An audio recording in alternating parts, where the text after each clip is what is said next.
ပြန်နေကံတာရလေးမှာနာကတော့တောင်း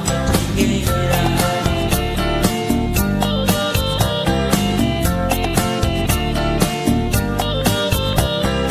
ာမလို့ချစ်ချင်း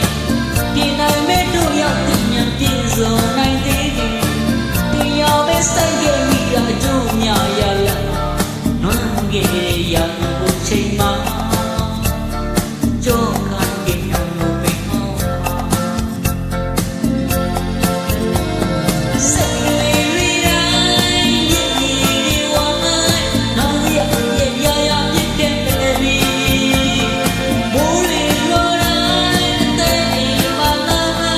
သူပညာရဲ့စိတ်တို့ဒီမဲ့လေလေနေနေစီကြတဲ့ချိန်မှာဝါဘယ်လိုမှမကြတော့ဘူးဝီကတော့